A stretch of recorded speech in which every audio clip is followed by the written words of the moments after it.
ఒక్క నిమిషం వాసుదేవరావు గారి దగ్గరికి వెళ్దాం. ఆయన స్థానికులు, భారతీయ జనతా పార్టీ కోశాధికారి. ఎస్ వాసుదేవరావు గారు, ఏంది అక్కడ ఎగ్జాక్ట్ గ్రౌండ్ రిపోర్ట్ ఏంది? ఈ 32 ఎకరాలు కాకుండా ఇంకో 32 ఎకరాలు కబ్జా చేయాలని చూసారని ప్రభుత్వం అంటుంది, వాస్తవమేనా?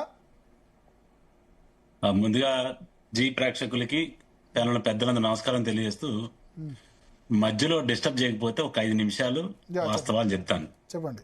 ఆ తర్వాత బట్ట కాల్చకపోవడం తర్వాత మాట్లాడుకుందాం. నేను చెప్పినంత వరకు చెప్పండి. అంటే ఇప్పుడే చరణ్ కౌశిక్ గారు చెప్పారన్నమాట, 8 నెలల క్రితమే జనాలు అక్కడ ఉన్నారని. ఇది 2019లో చల్లా కోదండరామ్ గారు హైకోర్టు జస్టిస్ 2019లో ఇచ్చిన ఆర్డర్. ఇది ఏమనంటే, వాళ్ళకి కనీస సౌకర్యాలు కల్పించండి రా బాబు, తర్వాత సంగతి తర్వాత అని. ఆ తర్వాత అసలు ఈ భూములు ఇచ్చింది 2014లో భూదాన్ ట్రస్ట్ బోర్డు నుంచి 2014లో ఈ భూములు ఇవ్వటం జరిగింది.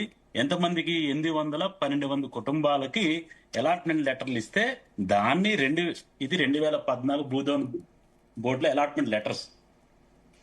అయితే విషయం ఏంటంటే, ఇప్పుడు ఏం చెప్తున్నారంటే, ఈ భూదాన్ బోర్డు ఇవ్వలేదు, ఇవి ఫేక్ లెటర్స్, ఇవి ఒరిజినల్ కావు. కానీ అంటే ఎప్పటి నుంచి ఉన్నారు వీళ్ళు? 2014 నుంచి అక్కడ ఉన్న, అంతకు ముందే ఉన్నారు. 14లో వాళ్ళకి ఈ భూదాన్ బోర్డు పేరు మీద డబ్బులు తీసుకొని కొంతమంది దళారులు, ఈ సోకాల్ రాజకీయ నాయకులు ఏదైతే అధికారంలో ఉన్నారో, అధికారులు అంతకుముందు అధికారంలో అనుభవించడం, వీళ్ళందరూ అక్కడున్న పేద మధ్య వాళ్ళ దగ్గర డబ్బులు తీసుకొని 10,000 5,000 తీసుకొని ఈ లెటర్లు ఇప్పించినది వాస్తవం.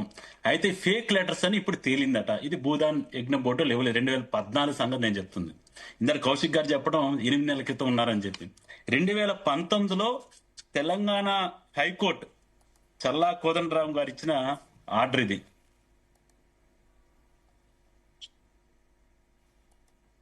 ఏమిచ్చారు? ఇది 2019లో రిట్ పిటిషన్ నెంబర్ 2021/2019. దీంట్లో వాళ్ళు ఏం చెప్తున్నారంటే, in view of the above, water and electricity are required for surviving of the citizens. The petitioners shall submit individual application thereto respect to authorities as and when such application submitted, the respective other shall consider same in terms of prescribed rules అని చెప్పి 2019లో ఇచ్చిన order. ఇది ఫేకా అంటే, ఆ భూములు ఇచ్చిన పట్టాలు ఫేకా తర్వాత సంగతి. అంటే దీని అర్థం ఏంటంటే, అప్పటికే ప్రజలు అక్కడ నివసిస్తున్నారు. 14లో లెటర్లు ఇచ్చారు అంటే ఇప్పుడు దాదాపు 12 సంవత్సరాలు అయిపోయింది. ఇప్పుడు ఇంతకుముందు చెప్పారు కదా, మా ప్రభుత్వం చాలా గొప్పగా చేస్తుంది, కోర్టు ప్రకారం చేస్తుంది, సీసీలో చెప్పిందని. ఈ రోజు పొద్దున చరణ్ కౌశిక్ గారు చూసారులే, పొంగులేటి శ్రీనివాసరెడ్డి గారి యొక్క స్టేట్మెంట్. ఆయన ఏం చెప్పిండంటే, గత ప్రభుత్వమే ఇలా ఖాళీ చేయించిన ప్రయత్నం చేసింది, అప్పుడు విఫలమయ్యాను. గత ప్రభుత్వం ఎవడున్నాడు? అసలు మతంది మాట్లాడుతున్నాడు. గత ప్రభుత్వం ఆయనే ఉంది. మొన్న ఎలక్షన్లు అయిన తర్వాత మారింది. ప్రభుత్వంలో ఆయన ఏం బాధ్యతలు లేరు కదా. 2018 బాధ్యతలు ఆ ప్రభుత్వంలో ఉన్నావు కదా, అదే ప్రభుత్వంలో ఏ మంత్రి పదవి దక్కపోవడంతో మళ్ళీ పార్టీ మారా వచ్చే సంతోషం. ఖమ్మం వ్యవహారాలు నడిచినాయి. సరే, ఓకే. ఈ రెండు ఆయన పార్లమెంట్ మెంబర్ గా ఉన్నారు, అత్యంత ధనికవంతుడు, అత్యంత ఇన్ఫ్లుయెన్సరు. ఆ పార్టీలో కూడా హెలికాప్టర్లు ఎక్కించుకెళ్లారు కేటీఆర్ గారిని, కేసీఆర్ గారిని ఎన్నోసార్లు బతిలమాడారు. అదంతా అయిపోయింది. మరి 8 నెలలు ఉన్నప్పుడు 8 నెలల క్రితమే వీళ్ళు అక్కడ ఉన్నారంటే, మరి ఈ ప్రభుత్వం ఏం చేస్తున్నట్టు? వీళ్ళే 18, 19 దగ్గర 12 సంవత్సరాలు పేద ప్రజలు ఉంటున్నారు. అయితే ఇప్పుడేం చెప్పారు? ఎప్పుడేమో కొత్త స్టోరీ 12 సంవత్సరాలుగా ఉంటున్నారా? 12 సంవత్సరాలుగా ఉంటున్నారా? 2014 నుంచి అండి, 2014 నుంచి ఉంటున్నారు అక్కడ. ఓకే. ఎన్ని ఎకరాల్లో? అసలు ఇంకా అది నెక్స్ట్ చెప్పుకొస్తాను, మీకు చాలా వివరంగా చెప్తాను. ఇది 1954లో 1954లో కల్వా రాజారావు కుటుంబము పూర్తిగా 62.7 గుంటల భూమిని భూదాన్ ఉద్యమానికి దానం చేసింది. కానీ ఈ రోజున మనం అందరం మాట్లాడు 32.7 గుంటల గురించే మాట్లాడుతున్నాం. మిగిలిన 30 ఎకరాలు ఏమైనా అంటే, ఈ రోజు నేను కలెక్టర్ గారిని అడిగాను, అడిషనల్ కలెక్టర్ని అడిగాను, దయచేసి మీరు 1955 ఈ రాష్ట్రంలో ఏదైతే ప్రామాణికంగా మనం కాసాన్ పహర్లు పెట్టుకుంటున్నామో మాకు చూపించండి. 147, 148, 149 ఈ 3 సర్వే నెంబర్లు 1955 నుంచి ఇప్పటి వరకు కాసా పహానీలు చూపియండి. ఎందుకంటే ఈ 62.07 గుంటలు ఎకరాలు ఏదవుతున్నాయో మొత్తం కూడా భూదాన్ ఉద్యమానికి ఇచ్చారు. అది బయట పెట్టండి. మీరు ఏదైనా అసలు మీ దగ్గరే ఉంది పెట్టండి. ఆ మిగిలిన 30 ఎకరాలు అసలు నిజంగా 55 నుంచి ఎవరి పేర్ల మీద ఉన్నాయి. ఇది 2-3 రకాల సొసైటీలు మారినాయి. ఇప్పుడు ఎవరైతే ఉన్నారో ఆ 30 ఎకరాలు సాక్షాత్తు స్వయాన తుమ్మల గారి బంధువులు వీళ్ళు. అయితే ఈ 32 ఎకరాల్లోనే స్ప్రెడ్ అవ్వాల ఈ యొక్క 812 కుటుంబాలు 32 వాళ్ళు మొత్తం వాళ్ళకి ఎక్కడేం తెలియదు. మొత్తం అది భూములు మొత్తమే స్ప్రెడ్ అయి ఉన్నారు. ఇప్పుడు వాళ్ళని అక్కడ కదిలిస్తే గానీ ఈ 30 ఎకరాలు ఏదైతే వాళ్ళ పేర్ల మీద ఉన్నాయో దాన్ని కాపాడుకునే పరిస్థితి ఉండదు. కాబట్టి మొత్తం లేపి మీకు CCL ఒక ఆర్డర్ ఇచ్చిందండి. నేను కూడా ఎంతో కొంత చదువుకున్నాను. నేను కూడా 812 ఫ్యామిలీసా? అవునండి, 812 ఫ్యామిలీస్ ఇల్లు కట్టుకున్నారా? ఇల్లు అంటే దగ్గర 5 లక్షలు 10 లక్షలు అప్పులు చేసి ఇల్లు కట్టుకున్నారు అక్కడ. అంటే పక్క ఇల్లు కూడా అంటే పక్క ఇల్లు అంటే చిన్న ఇల్లు కట్టుకున్నారు. షెడ్లు లాంటి వేసుకున్నారు.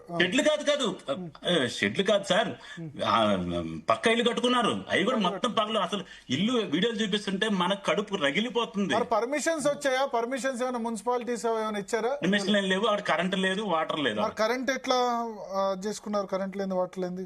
వాళ్ళు ఏం చేసుకున్నారంటే కరెంటు మొత్తం 10,000-20,000 రూపాయలు పెట్టి పైన సోలార్లు పెట్టుకున్నారు. ఓకే. ఇప్పుడు అది కూడా ఈ మధ్య కాలంలో సోలార్లు పెట్టుకొని పని చేసుకుంటున్నారు.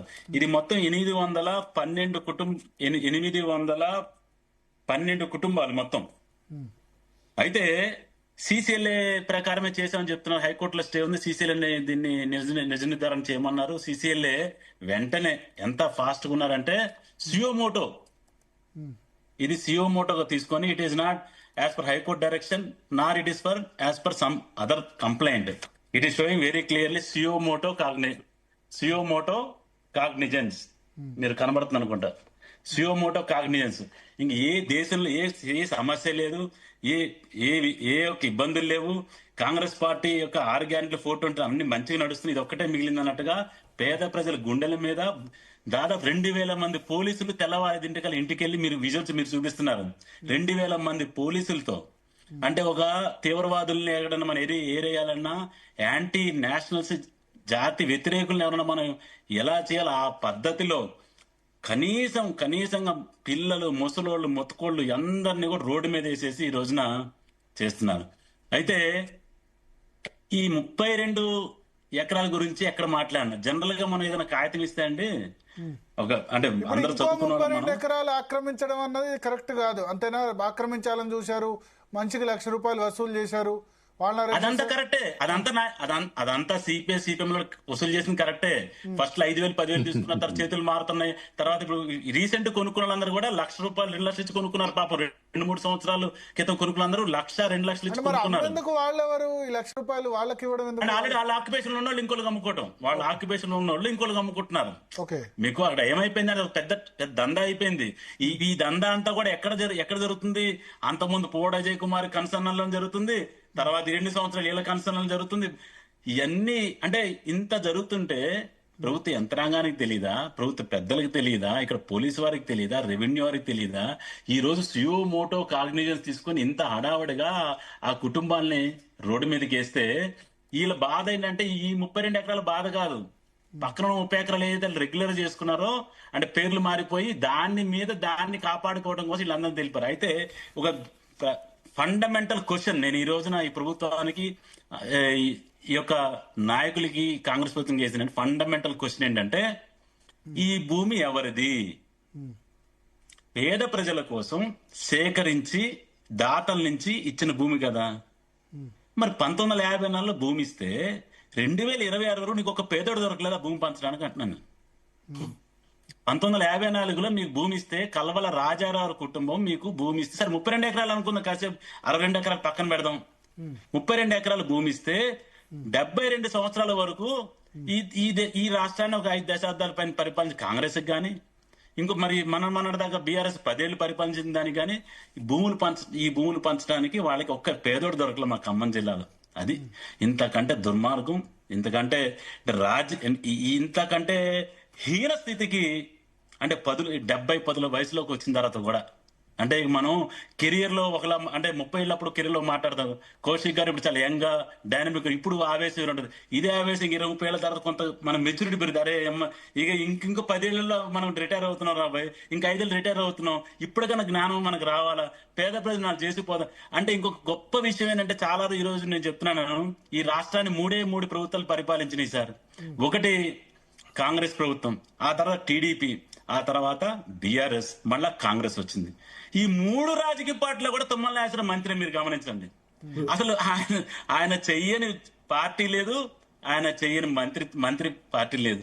వీళ్ళు రాజకీయాలు చేస్తే, వీళ్ళు అంటే నీతులు చెప్తుంటే, మళ్ళీ ఈ 3 పార్టీలు రాజకీయాలు చేసి అంటే 3 పార్టీలు అధికారం చేసినట్లు ఈయన మంత్రి. అక్కడ సిపిఐతో అంటగాగారు కొన్ని సంవత్సరాలు, సిపిఐతో అంటగాగారు. ఇప్పుడు కాంగ్రెస్ లోని మళ్ళీ సిపిఐతో అంటగాగుతున్నారు. అంతకుముందు సిపిఐ అంటే అసలు ఆయన అంటగాగని పార్టీ లేదు, అంటగాగని ప్రభుత్వం లేదు. ఇంకా మీరు 80 అంటే 70 దాటిపోయి 80లోకి వస్తుంటే, కనీసంగా ఇల్లు కూలిస్తే మన ఇల్లు కూలుతున్న ఆలోచన లేకుండా, పోనీ మీ అయ్యే సంపాదించింది నా అయ్యే సంపాదించండి, ఓకే. అరే ప్రైవేట్ భూములు రేపోతున్న నీ ఇంటి మీద అది ప్రభుత్వ భూమి కూడా కాదు, అది పేదల కోసమే దాతలు ఇచ్చిన భూముల్నే మీరు కబ్జా చేశారని మాట్లాడుతున్నారంటే, దేనికోసం ఇచ్చిన, నువ్వు ఇవ్వకపోతేనే కబ్జా చేసుకుంది. పోనీ అందులో ఏమైనా ఉండొచ్చు 10% 20% నిజంగానే అంటే కొంచెం బిలో పావర్టీ కంటే పైన వాళ్ళు ఏరేయండి, వాళ్ళని పక్కన పెట్టండి. నిన్న ఇంకా దుర్మార్గం, అసలు నిన్న ఖమ్మంలో మీకు తెలిసింది అసలు దుర్మార్గం ఏం జరిగిందంటే, మన పంచనామా చేసి అందరు ఇల్లు కూలగొట్టారు. కొట్టిన తర్వాత నిన్న అంబేద్కర్ భవన్ లో ఆ కుటుంబాలను రోడ్డు మీద అల్లాడుతుంటే, వాళ్ళు మళ్ళీ ఏం చెప్తున్నారు, మీ పేర్లు ఇవ్వండి, మీ ఆధార్ కార్డులు ఇవ్వండి అని చెప్తే జనాలు తిరగబడ్డారు. అక్కడ తిరగబడి వీళ్ళందరూ కొత్తగా 100-200 మంది వచ్చేసారు దాంట్లోకి. ఈ 800 కుటుంబాలు రోడ్డు మీద తీసుకొస్తే వాళ్ళు ఉన్నారు, వాళ్ళు కొత్త 200 మంది దూరిపోయారు దాంట్లోకి. వాళ్ళకి ఆ కోపం వచ్చి మేమంతా కలిసి ధర్నా చేస్తే మా మీద పోలీసులు లాఠీ చార్జ్ చేయటం. అసలు అక్కడ 2-3 నిర్వాసితుల్ని ఇందాక సాయంత్రం మేము మళ్ళీ భోజనాలు పంచడానికి వెళ్తే, అన్నా మీరు వెళ్ళిపోయిన తర్వాత మమ్మల్ని 8:30కి స్టేషన్ వదిలేశారు, రాత్రి 2 స్టేషన్లు తీసుకెళ్లి 10:30 కొట్టి పంపించారని చెప్పి అటు దెబ్బలు చూపిస్తుంటే, ఇంత రాక్షసత్వం ఈ యొక్క ప్రభుత్వం అంటే మీరు చూడలేదేమో. ఒక్కొక్కరు రోడ్డు మీద పడి ఎట్లా ఏడుస్తూ, ఒక పసిపిల్లని తీసుకొచ్చిన తల్లి తీసుకొచ్చి వాళ్ళంట గుండెలో చిల్లు పడితే పుట్టిన తర్వాత పిల్లకి వరంగల్లో ఆపరేషన్ చేయడం కోసం అక్కడ ఉన్న కుటుంబాలంతా 1000, 500, 2000 ఇస్తే ఆపరేషన్ చేయించుకుంటూ వెళ్ళారంటే, ఆపరేషన్ చేసి చూస్తే ఇల్లు. ఇవన్నీ అసలు ఇంతకంటే తుమ్మల నాగేశ్వరరావుకి నేను చేతులు జోడించి ప్రాధాయపడుతుంది ఏంటంటే, దయచేసి అవి మీ అయ్యే సంపాదించింది కాదు, నా అయ్యే సంపాదించింది కాదు, కలవరాజారావు కుటుంబం సంబంధించింది. ఆ పేదలకి అక్కడ 100 గజాలు అందులో ఏరేయండి, నిజంగా పేదలకే ఇవ్వండి. నిన్న స్టేట్మెంట్ ఇచ్చారు ఆయన, తుమ్మల నాగేశ్వరరావు దుబాయ్ నుంచి ఒక స్టేట్మెంట్ ఇచ్చారు ఆయన. ఏమనంటే, అర్హులైన వారికి ఇందిరం ఇల్లు ఇస్తామని. ఇల్లు కూల్చడం ఎందుకు, మళ్ళీ ఇల్లు కట్టడం ఎందుకు?